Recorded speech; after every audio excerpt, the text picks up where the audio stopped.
दोस्तों, अब जैसा कि आपको पता है कि बीटीएस के सभी मेंबर्स ने अपना ऑफिशियली इंस्टाग्राम अकाउंट क्रिएट कर लिया है। उनके अकाउंट क्रिएट करने के बाद ही उन सभी के फॉलोअर्स बहुत ही तेजी से इंक्रीज हो रहे हैं और खास करके बीटीएस मेंबर वी के। वी ने तो इंस्टाग्राम पे आते ही बहुत सारे रिकॉर्ड ब्रेक किए हैं। इनमें से 2 मेजर रिकॉर्ड हैं, फास्टेस्ट 1 मिलियन फॉलोअर का एंड फास्टेस्ट 1 मिलियन लाइक का ऑन इंस्टाग्राम। इसी दौरान वी एक और रीजन की वजह से सोशल मीडिया पे ट्रेंड करने लग गए। उसका रीजन ये था कि वी ने गलती से ब्लैकपिंक मेंबर जेनी को इंस्टाग्राम पे फॉलो कर दिया था। अब क्योंकि बीटीएस मेंबर्स ने अपना नया ही अकाउंट बनाया था, इसलिए बहुत सारे लोगों की नज़र मेंबर्स के अकाउंट पे थी। तो लोगों ने इस बात का स्क्रीनशॉट लेके रख लिया कि बीटीएस वी ने इंस्टाग्राम पे जेनी को फॉलो कर लिया है। हालांकि कुछ देर बाद ही वी ने इंस्टाग्राम पे जेनी को अनफॉलो भी कर दिया और हम इस बात को समझ ही सकते हैं कि इंस्टाग्राम पे रिकमेंडेशन फीचर की वजह से शायद किम जेनी का अकाउंट उनसे गलती से फॉलो हो गया हो।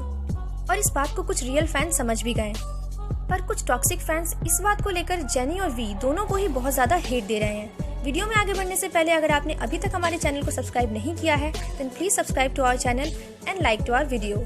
सो इस इंसिडेंट के बाद कुछ फैंस इस इंसिडेंट को भूल गए, लेकिन बहुत सारे toxic fans without any reason Jennie और वी दोनों को ही हेट दे रहे थे। इनमें कुछ लोगों ने तो वी की ग्रैंड मदर को भी इस कंट्रोवर्सी में इन्वॉल्व कर लिया, जो कि बिल्कुल ही गलत है।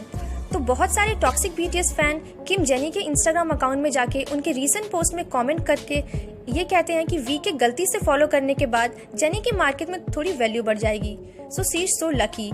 बट गाइज ऐसा नहीं है, ये हम सभी जानते हैं। जिस तरीके से बीटीएस एक सक्सेसफुल के पॉप बैंड है, उसी तरीके से ब्लैकपिंक और उनके मेंबर्स भी बहुत ज्यादा सक्सेसफुल पहले से ही हैं। पर हेटर्स को ये बात शायद नहीं पता। वहीं दूसरी तरफ वी के हेटर्स उन्हें सोशल मीडिया पे ये कह के ट्रोल करने लगे कि उन्होंने जेनी एंड बाकी लोगों से अटेंशन गेन करने के लिए ऐसा किया। बात हद से बाहर तो तब हो गई जब कुछ टॉक्सिक फैंस ने इस कंट्रोवर्सी में वी की ग्रैंड मदर को भी इन्वॉल्व किया। हेटर्स का कहना यह है कि वी की ऐसी ही हरकतों की वजह से आज उनकी ग्रैंड मदर उनके साथ नहीं है। अब इस बात का वी की ग्रैंड मदर से क्या रिलेशन, ये मुझे अभी तक समझ नहीं आया। इतना सब कुछ हो जाने के बाद वी ने ट्विटर पे ये ट्वीट किया कि इंस्टा एक स्केरी ऐप है। It means he is really new to Insta and its features, but toxic fans are there जिन्होंने बिना किसी रीजन के, बिना बात को समझे दोनों ही आइडल्स को हेट दे रहे थे। तो गाइज मेरा उनसे ये कहना है कि प्लीज ऐसा करके real blinks and real army के बीच डिसरिस्पेक्ट एंड हेट क्रिएट ना करें। Respect your idols and as well as other idols too and respect their fans also. And finally अगर वी ने सच में भी जेनी को इंस्टाग्राम पे फॉलो कर लिया तो इसमें कौन सी बड़ी बात हो गई। इंस्टाग्राम पे ऐसे बहुत सारे सेलिब्रिटीज है जो एक दूसरे को फॉलो करते हैं। So I don't think that it is a big issue.